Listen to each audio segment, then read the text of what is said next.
ditën e sotme do flasim, do diskutojmë për situatën në Tiranë, në Prishtinë, në trojet tona, me një personazh të veçantë, të paktën për mua, por jam i sigurt që në fund të kësaj bisede, edhe për gjithë ju që do ta shikoni dhe do ta dëgjoni, do t'ju lër të njëjtat mbresa. Ai është Shpen Gjocaj, ish e pror i UÇK-s, vjen nga një familje nga Juniku, por rritur dhe vazhduar më pas shkollimin në Gjakov, një familje që i ka dhënë dëshmor luftës. Zoti Gjocaj që kemi ftuar ndan jetën mes Shtetet e Bashkuara dhe Kosovës, ka qenë dhe kandidat për deputet, një njohës i situatës politike edhe i problemeve, i halleve, i të mirave dhe i këqijave tona të shqiptarëve, mjaft mirë. Zoti Gjocaj, përshëndetje dhe faleminderit shumë që pranuat që të zhvillojmë një bisedë për hallet dhe problemet tona. Përshëndetje edhe për juve, faleminderit juve për ftesën. Është kënaqësi, po para se të fillojmë bisedën më lejo vish një korrigjim vogël. Familja ime nuk e ngushtë nuk ka dhënë dëshmor, ka invalid luftës, po në familjen e gjërë me tutje kemi të vrarë, po më lejo vetëm për shkak korrektësisë. Faleminderit shumë. Faleminderit ju. Zoti Gjocaj, do ta nisim nga protesta në Tiranë, sepse ajo është ka lidhur edhe Prishtinën, edhe Tetovën, paktën kështu i ka lidhur kryeministri Edi Rama. Segmentet saktuara të Partisë Socialiste thonë që pas kësaj është hapur fare Albin Kurti, edhe pse Rama ka kërkuar që të shmanget nga kjo që ai e ka quajtur çorp, të lihet jashtë. Por ka nga ata që thonë që edhe shqiptarët e trevave duhet vinë për të protestuar. Janë në preambullën e kushtetutës. Por ka dhe të tjerë që thonë që ata nuk është janë votues dhe kështu që në Shqipëri dhe nuk kanë pse të vinë për të rrëzuar një qeveri. Ju si e keni parë gjithë këtë? Në fakt, në ditët e para të protestës kam qenë komplet jashtë situatës, për faktin se kam menduar që populli natyrisht ka të drejtë protestojë qoftë edhe pa arsye, po kur populli konsideron që ka të drejtë, populli ka të drejtë gjithmonë, sepse fuqia popullit është mbi gjitha.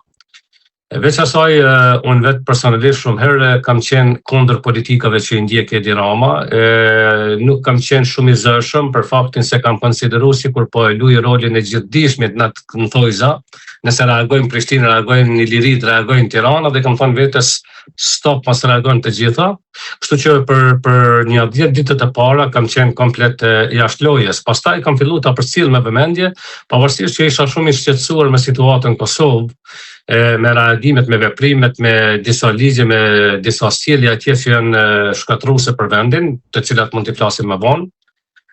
Kam filluar pastaj të merrem pak më direkt edhe me situatën në Tiranë, as më tepër kur kam filluar të kuptoj se ka mjaft grupe të infiltruara.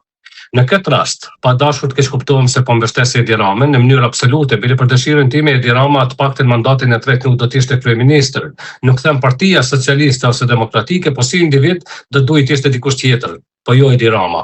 Pra nuk po mbështes Edi Ramën. Mirë po, sipas mendimit tim protesta në Shqipëri ka devijuar komplet, ka devijuar nga kauza, janë infiltruar grupe të ndryshme dhe protesta ka humbur ngjyrën e saj, ka humbur kauzën dhe s'ka kuptim më. Protesta më nuk është protesta. Ju ndërpres të them që duket sikur po flet kryeministri tani sepse dha e nisi me agentët grek, serb, iranian, më the të thash deri në fund fare tani kemi përfunduar te vetvendosja. Pse mendoni ku janë këta që ju thoni që e kanë devijuar protestën në këtë formë? Kurse për faktin se në shesh janë të gjitha rrymat, të gjithë kanë nga një hall, të gjithë kanë nga një problem, sigurisht që në çdo situatë, në çdo çorp mundohet përfitojnë dhe të gjithë. Aty po shkoja, nuk duhet të lëshon tani, unë para prakisë të thash që nuk po mbroj absolutisht kryeministrin Rama, mund të koincidojnë bisedat për shembull ndoshta fjalitë e njëjta për faktin se objektivi ose pika e dop mund të jetë e njëjta, prandaj secili që flet mund ta godas atë pikë, po në këtë rast ka devijuar protesta për shkak se sot më shumë duket se është një protestë pro-iraniane se sa është për probleme në Shqipëri. Duket një protestë kur dalin vajza të reja të mbuluara me shamia dhe atje më tepër i anojnë ka një revolucion islamik se sa diçka shqiptare, një problem shqiptar. Aty mund të ketë të gjithë njerëzit në shesh janë të pakënaqur me problemet e Shqipërisë, po jo të gjithë njerëzit në shesh janë për kauzën shqiptare dhe për të mirën e Shqipërisë. nuk janë për të mirën e Shqipërisë. Njerëz që i arsytojnë masakrat serbe në Kosovë ndër vite gjatë shekullit dhe thonë se ata kanë bërë hakmarrje se shqiptar dikur pas kanë bërë masakra. Kur kanë bërë shqiptarët masakra? Pra është Kelzengashi, ish këshilltari Albin Kurtit, njeri pro-serb. Definitivisht. Nuk është për kauzë shqiptare, Ron Gjinovci, një nip i Serbisë, një nip që tankohen din vetëm me vjell vrerë për kombin shqiptar pas një të mirë nuk e sheh. Nuk është për kombin shqiptar dhe kauzën shqiptare në protesti Iqballi Huduti, e cila e fyn flamurin kombëtar kur e merr dorë.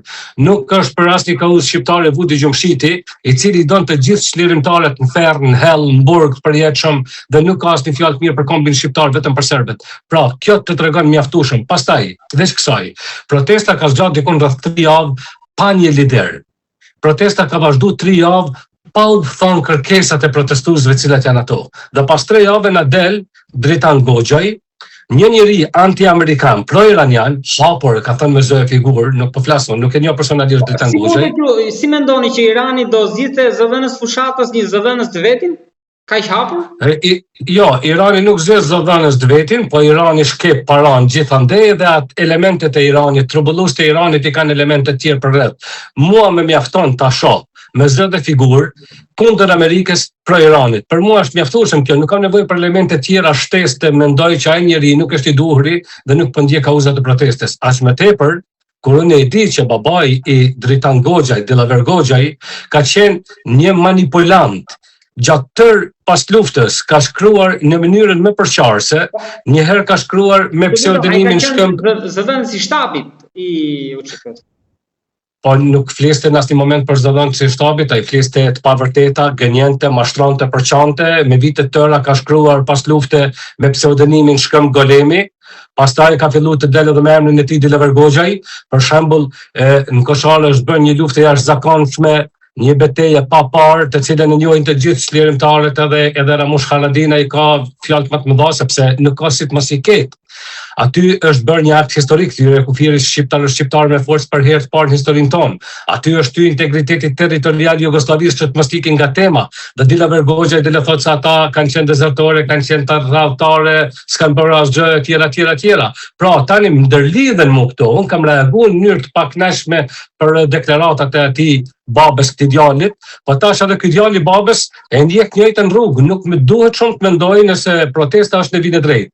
Shiko, nëse do të protestohim tek familja Goxhaj, është një familje që njihet për kontribut në UÇK, në luftë, por edhe nga Zemsyla e të tjerë dhe zyrtarë dhe krerë të shtetit të Kosovës, ndër vite e kanë respektuar dhe nderuar.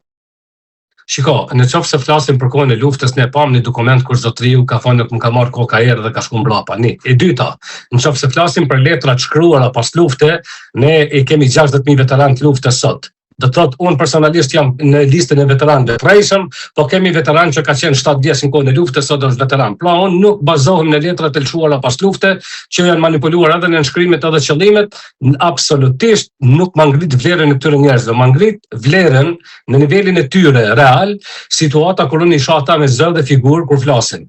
Dillaver Goxhaj flet për Kosharen pa qenë kurrë në Koshare. Unë kam qenë pjesë e Koshares nga dita e parë deri në fundit. Unë e di heroizmin, mandej e di edhe aktin historik.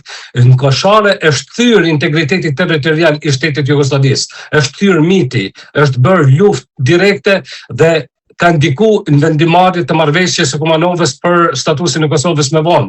Megjithatë po iki tani nga Kosharja, po me këtë po mlidhen Goxhajt edhe kalova atje.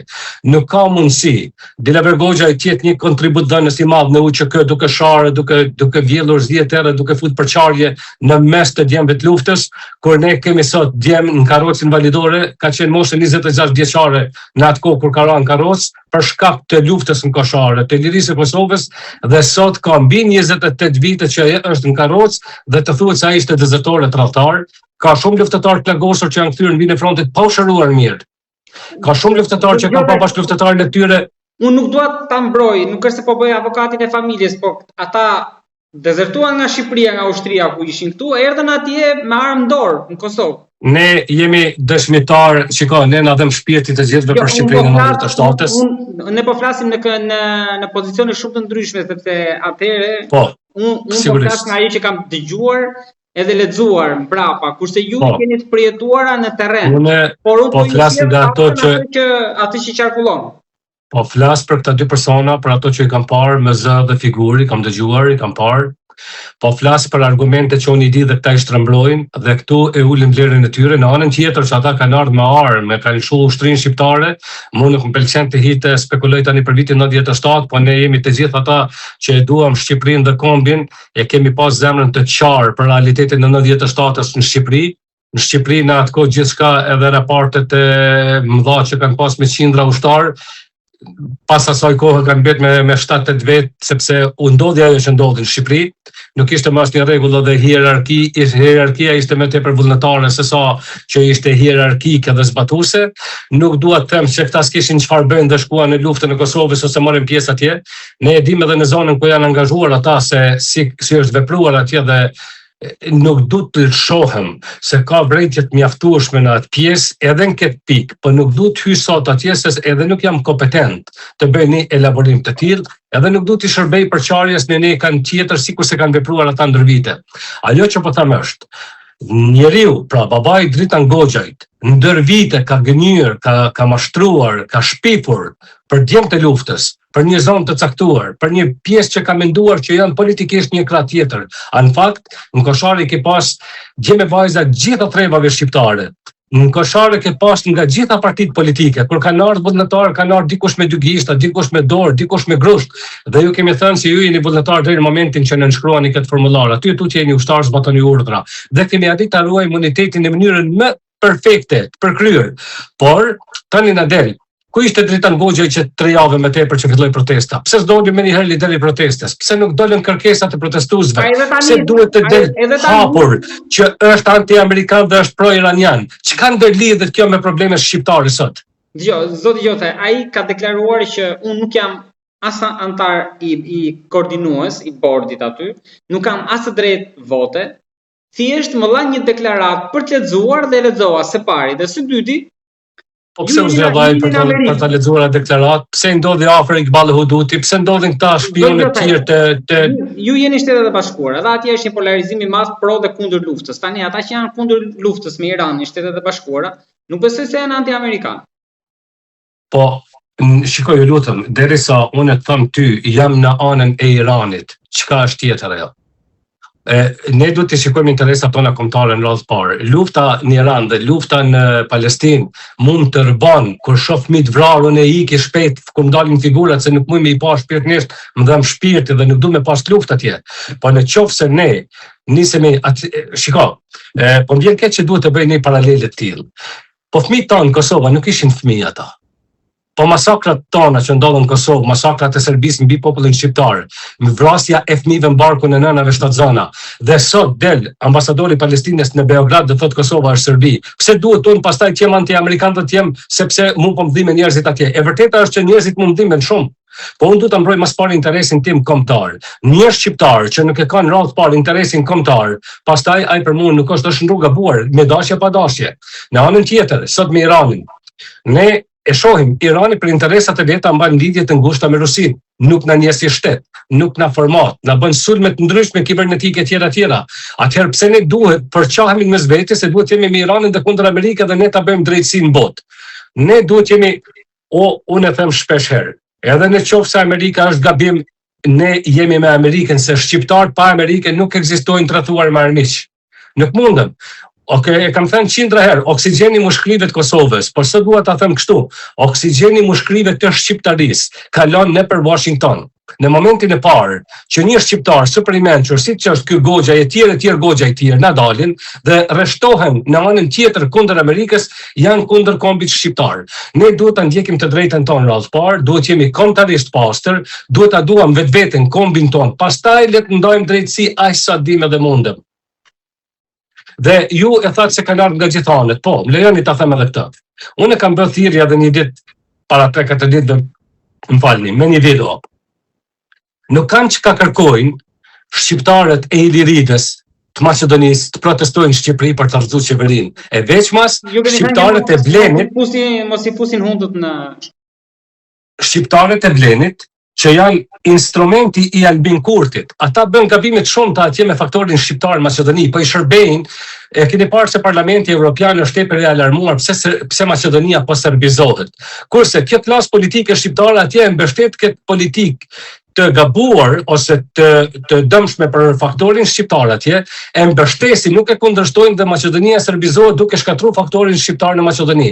E keni parë para pak ditëve u shfuqizua vendimi i vitit 2006 i komunës të Tovës nga Gjykata Supreme nëse zgaboj Maqedonisë për emërtimin nga riemërtimin e rrugëve. Është më mirë shqiptarët e Iliridës të protestojnë për këto gjëra në Maqedoni, për faktorin se gjuha shqipe ka qenë gjuhë kushtetuese dhe tashmë e kanë hequr edhe nga kushtetuta, dhe të kërkojnë nga Bilal Kasami, një djalosh shpirtëror i Titos, i cili është rrit duke shkruar poezi për Titon, i cili nuk lejon qytetin e të Tovës të dekorojë një pemë të vitit të ri sepse është kundër fesë.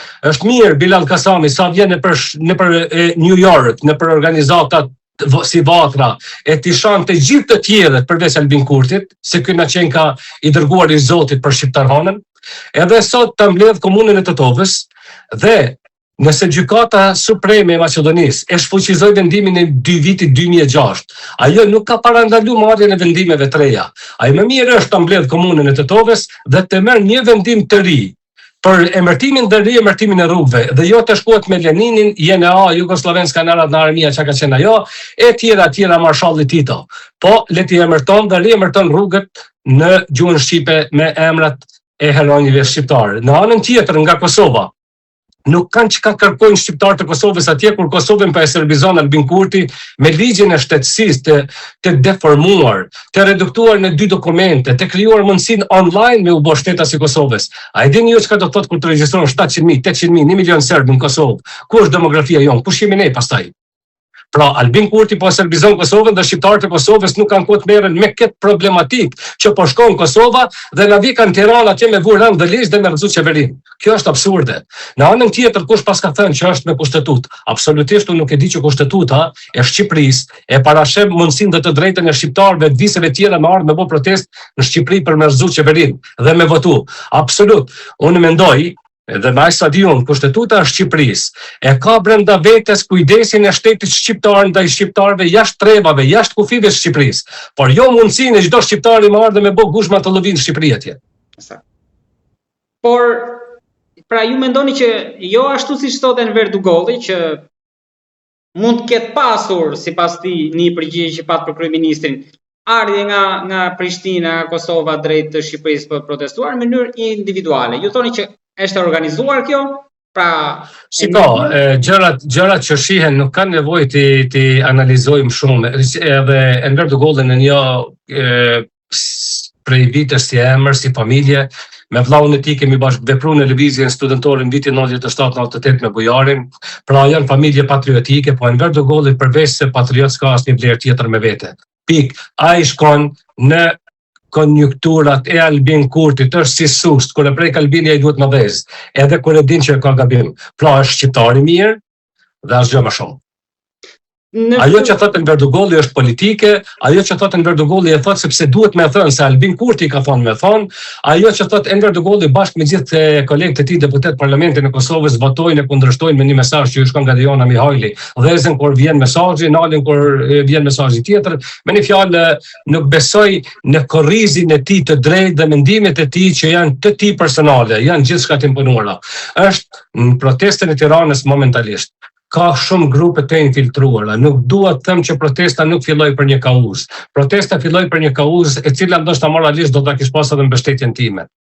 Dhe unë e thash, edhe për atë prap, sot nëse Edi Rama vjen prej pushtetit, nëse mund vjen keq për atë punë njëri nuk jam. Le të vjen dikush tjetër që çon Shqipërinë përpara me dinjitet më të madh. Mirë, po nëse flasim për protestën, ne nuk mund të flasim tash jo Edi Rama është, të shkon Edi Rama prej pushtetit edhe tani ta arsitojmë protestën. Protesta ka devijuar. Në protestë ka marrë ngjyra të larmishme të cilat nuk i bojnë nder kombit shqiptar dhe nuk na duhen ne. Nuk kemi ne pse të tregojmë që jemi pro Iranit, pse jemi në fakt pro Iranit dhe kundër Amerikës. Nuk kemi ne pse se dalim të kërkojmë revolucion me vajza të reja me shamin kokë, dhe të tregojmë se krejt e tjerët nuk duhen. Nuk kemi ne pse t'i besojmë Iqbal Hudutit që ajo gjithçka të zezë mbi këtë tokë din, po vish një fjalë të mirë për kombin shqiptar nuk e din. Unë nuk e di mas pari çka është ajo. Ose Vuti Gjumshiti, e keni parë të gjithë tash po e shihni. Një njeri që më shumë i thur lavde indirekte Slobodan Miloševićit, Koštunicës, Sheshelit, e tjerëve me kriminal me radhë, se sa kombit shqiptar, të gjithë shlirimtarët i donë në varre dhe në burg të përjetshëm. Si ka mundësi kjo? Dhe tani themi se protesta ka kauz?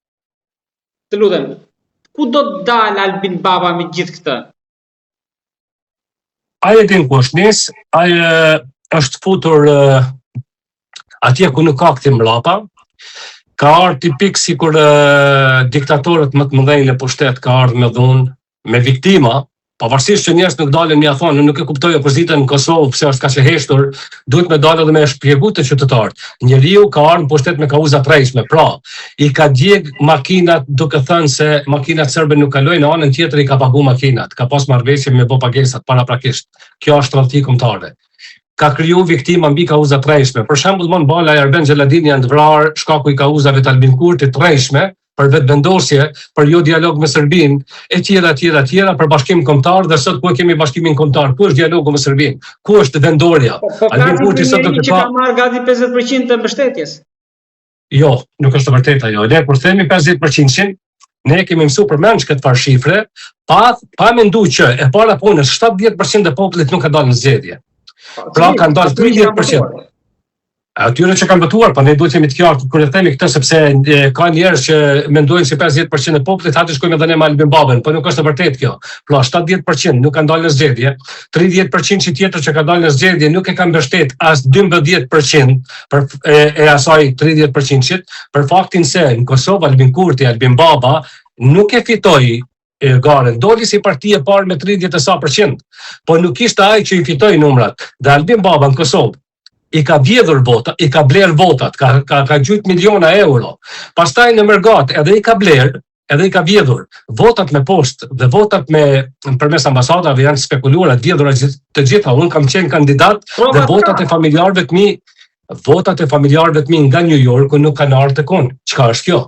Mandej KQZ-ja, kryetari i KQZ-s, nëse i futemi në historik, nuk e ka një të kaluar pastër nga baba i tij, dhe ai njeri është vegël Albin Kurtit, i çoi të gjitha zarfat në Evropë pa shiritat sigurisë.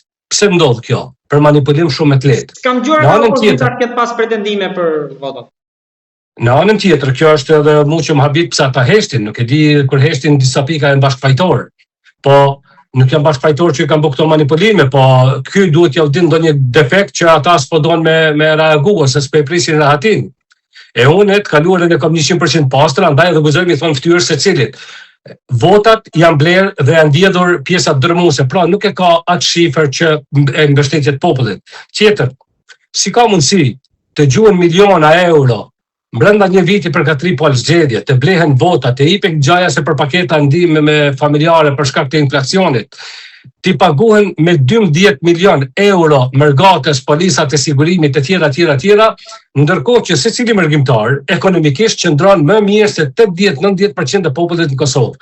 Pse ata të mos i paguajnë vetë, dhe ata miliona euro që ndahen pensionistëve, studentëve, të investohet në spitale, ti sot nëse shkon Kosovë dhe në emergjencë, në për spitalet mungojnë gjërat elementare në dhomën e emergjencës. Çfarë logjike ka kjo? Në anën tjetër gjuhen milionat. Ky njeri nuk e kanë vënë, e keni parë edhe vetë se çdo projekt amerikan e kundërshton, për faktin se nëse nuk e kundërshton, të gjitha manipulimet e tij me mafi energjetike bin poshtë. Pra, ky njeri ka ardhur me dhunë në pushtet, me viktima. Ky njeri ka shkatruar gjithçka që ka qenë pro kombit. Termocentrali Kosova e Re nuk ka qenë thjesht një termocentral që siguron energji, ka qenë një siguri kombëtare. Ne sot jemi të varur prej rrymës në Serbi. Kur Serbia të planifikon me na sulmu, për shembull, e bën terr mas pari, ti nuk sheh as në borrin tënd me dal, edhe ata e dinë shumë mirë ku janë nis, çfarë po bëjnë, ku po shkojnë. Kujt i shërben ky? Pastaj mos ka ndonjë plan ky për ta trazuar dhe për të bërë bashkimin kombëtar pastaj? Kjo më falni, po planet për trazim, po, planet për ndonjë bashkim të tjerëve, po bashkim kombëtar jo. Më dëgjoni, nëse shkon në këtë formë, Në qoftë se nuk do të ngritemi në këmbë, Kosova me e anulu ligjin për shtetësi dhe me i revoku të gjitha shtetësit që janë marrë që nga data 22 maj dhe deri në momentin e anulimit të këtij ligji, nuk the mund të mos i jipen shtetësi të tjerëve që e vërtetojnë që kanë qenë shtetas Kosovës. Po këto që po vinë kështu, edhe kriminalët që kanë qenë në Kosovë 2-3 vite, 5 vitet e fundit, viteve 90-ta, për të vrarë, për të burgosur, për të dhënuar.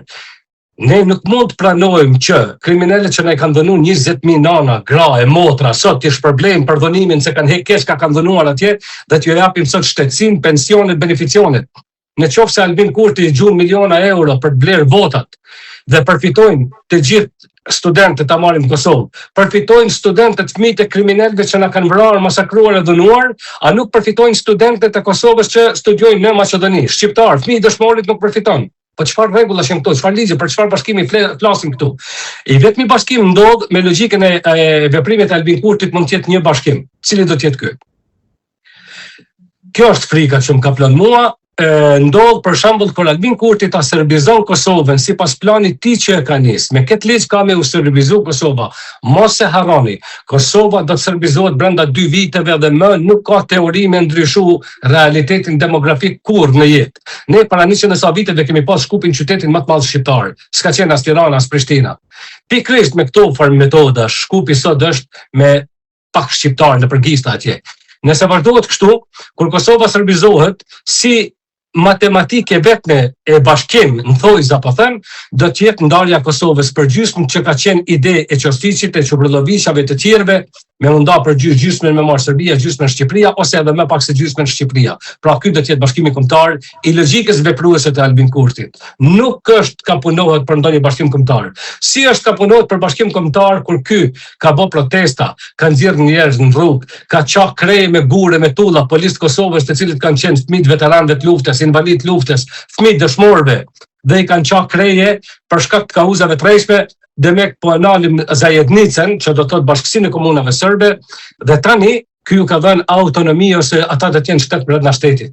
E keni parasysh mjafton fakti vetëm pas marrëveshjes së orit që e bëri ky me Vučićin, më njëherë Bashkimi Evropian i pranoi pasaportat e serbëve të Kosovës, të lëshuara nga Ministria e Mbrojtjes së Serbisë. Nëse bie dakord me gjithçka që ju thoni në këtë bisedë është kjo.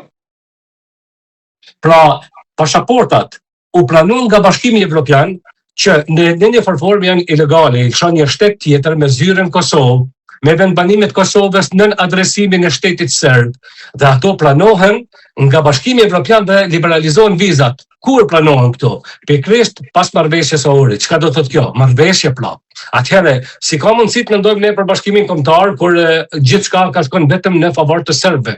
Ana tjetër, loja, trazirat, të lëvit, gjithmonë ku ka investitor të huaj që vinë me investu kur kryeministri i vendit për ditë trumbeton luftë, po bëhet luftë, po na sulmon Serbia, po do të më bëj luftë, po do të më na ra, kanë ardhur tenkat, kanë ardhur këto, kanë ardhur ato. Në një farë forme ka qenë vetëm destruktiv. Në anën tjetër, e keni parë se loja me tabelat e veturave, pastaj me dinarin, shkoi e mbylli një kiosk atje diçka, fizikisht, dinari qarkullon si gjithmonë, vepron veri. Mirë po, si problematik, dinari tash është bërë tepër i rëndësishëm sepse ka shkuar në Bruksel dinari. Dhe dinari kur kthehet nga Brukselit, kthehet duke ecë në këmbët e veta, si monedhë zyrtare në Kosovë, si monedhë dytë në enklavat serbe, ose kthehet atëherë kur e marrin statusin final pjesa serbe atje autonomi apo shtet brenda shtetit si Republika Srpska në Bosnjë. Pra këtë punë ka bërë Albin Kurti. Këtë mirë ja ka sjellë Kosovës. Në anën tjetër ka edhe shumë gjëra tjera që por si përfundim ati intereson rrëzimi i Ramës me gjithë këtë. Si përfundim ati ne i intereson një vorbull e madhe në treva shqiptare, ka shqiptar, dhe si përfundimi intereson në këto vorbulla përmes elementeve trubullues, përmes armiqve të kombit shqiptar, me ardh Albin Baba në pushtet me qenë baba i kombit, sipas tij. Kështu ka filluar edhe në fillim. Ju e dini kur krijoi edhe partinë vetvendosin në Shqipëri dhe mori pjesë në një palë zgjedhje, po pasi dështoi shumë keq nuk u angazhua më. Si ka mundësi kryeministri një shteti tjetër, shikon ne jemi vëllezër. Po tani juridikisht ekzistojnë dy shtete. Pse duhet kryeministri i Kosovës të shkon para qeverisë së shtetit shqiptar dhe t'ju thotë popullit shqiptar se këta janë kriminala?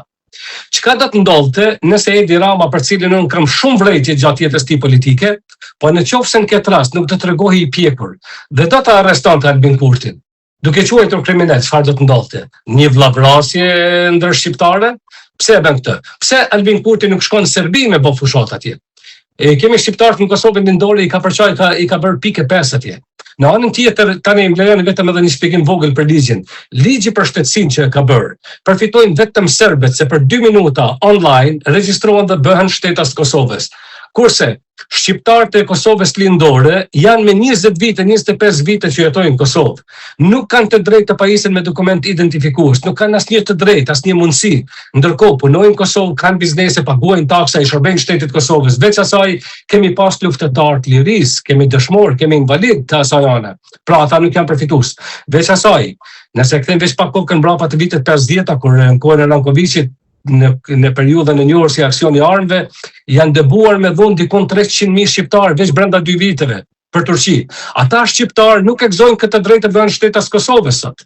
Fëmijët e tyre nuk e gëzojnë këtë drejtë. Atëherë pse duhet ta gëzojnë fëmijët e kriminalëve që kanë ardhur 3 vite në Kosovë, kanë vrarë shqiptarë, kanë masakruar, kanë dënuar, ata e gëzojnë këtë drejtë. Atëherë shtrohet pyetja, kujt po i shërben ky njeri? I kujt është? Kujt po i shërben kjo qeveri? Dhe është të mërshme, e keni parë, shikoni përbëmjen e Kuvendit Kosovës, deputetët në Parlamentin e Kosovës nga partia vetëvendosje. 70% dike njerëz që nuk kanë guxim me e marrë fjalën kuvend. Ata janë aty vetëm për me ngritë dorën çka thot Albini. Qeverisë pra udhëheq një individ.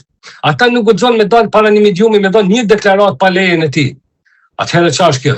Autoritarizmi i tepruar, skandal maksimal, është një shtet që po pretendon Albini me klikën e tij ta bëjë tipik komunist, i kanë bërë pa e kap edhe prokurorin dhe kreun e gjykatës edhe aty mbaron gjithçka. Pastaj ose luftë qytetare, ose duhet të bëhemi shteti më i ri komunist në botë për vite të tëra për dekada, ose deri sot vepron Amerika pak.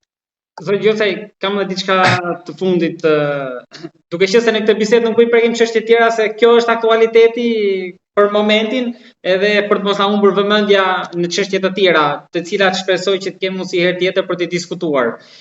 Ju keni pas në sfond të flamurin më të bukur. Tani a ka të drejtë të protestuesit në Tiranë me thirrjet UÇK apo ashtu siç tha dhe Hysni Kucati, nuk duhet të keq përdoret, nuk duhet të ketë thirrje të tilla sepse Shqipëria sipas tij nuk është luftë, se nëse do ishin luftë atëherë vëdhëzit nga Kosova do ishin aty.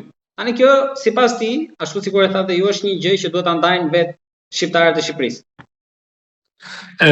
Përdorimi i flamurit të UÇK-s në këtë protestë është keq përdorim, është manipulim dhe është hisëve popullit, sepse UÇK-ja në radhë parë nuk ka arsye të jetë e involvuar në protestë. UÇK-ja është diçka kombëtare, është një aset më i madh i kombëtar që nga pavarësia e Shqipërisë dhe nuk guxon UÇK-ja të merr pjesë edhe sikur protesta të ishte me një kauz krejt të drejtë. Duhet të proteston populli, mund të shkojnë individ të UÇK-s si individ pjesë e protestës nëse do të ishte për të mirën e Shqipërisë, por jo si simbol.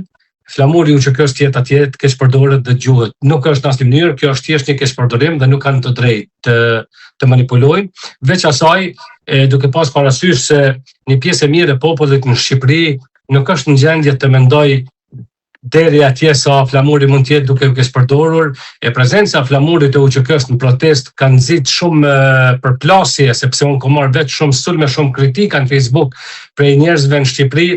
Shkon Kosovë, sa ata mendojnë që unë jam në Shqipëri atje. Shkon Kosovë, ç'a don këtu? Ne s'kemi nevojë për UÇK-n këtu. Pra edhe sa shpejt e harrut ato që ne bëm për ju. Pra kjo është një irritim i popullit shqiptar në Shqipëri për gjitha sakrificët që ka bërë për ne. Populli shqiptar i Kosovës duhet të jetë tepër i kujdesshëm me gjenerata, me breza ndaj vëllezërve tanë në Shqipëri, sepse ato që kanë bërë ata, ne nuk jemi në gjendje ta bëjmë sot. Duhet ta pranojmë hapur, sepse në Shqipëri ti deri një natë më herët ke pas një tesmill në shtëpi, zotriu ka flejt në një dhomë me gruan dhe me fëmin, dhe të nesër në shtëpia e tij është bërë kalaj, kanë zënë 100 vet brenda me aq sa ka pas zemrën e ka hedhur në tavolinë. Pra nuk guxojmë të jemi as bukë përmbysës, të harrojmë ka shletë dhe ka shpejtë dhe shkojmë t'ju bëjmë trazira atje, ose t'ja rregullojmë jetën edhe atyre se tonën e pas kemi rregulluar tash. Kështu që duhet kemi tepër kujdes në këtë pikë, gjë e cila po mungon. Mjafton ta kujtojmë që në Shqipëri nuk pati kampesit Bllacës. Në Maqedoni që nuk lejuat bëhet si Shqipëria, që të merren nëpër familje, njerëzit ne e pam se çka vujtën populli jon atje në Bllacë. mjafton të kujtohet kjo. Ne përjetësisht shqiptarët e Kosovës i kemi bërgj vëllezërve dhe motrave tona në Shqipëri, i kemi bërgj edhe jetën. Kështu që duhet kemi tepër kujdes. Pra në këtë rast unë jam shumë i sigurt që ata njerëz, ajo kategori për cilët po flasun, ata janë vetëdijshëm dhe i kanë borxh dhe janë mirënjohës të jetën, po ata nuk i kenë aty në protestë. Flamurin e UÇK-s e mbajnë duar që sigurisht janë të papastërta, duar të cilat nuk e kanë mbajtur atëherë kur është dashur ta mbajnë. Pra është manipulim. Dhe nuk duhet jetë atje. Zoti Gjosaj, unë të falenderoj shumë për bisedën dhe shpresoj që herë tjetër të flasim shumë për atë që është periudha jonë më e lavdishme pas asaj të Skënderbeut për UÇK-n, një vlerë, një traditë që duhet ta kujtojmë gjithmonë. Faleminderit juve. Dhe jam mirënjohës shumë për kohën dhe për mendimet që ju ndat me publikun tonë. Faleminderit shumë, faleminderit juve.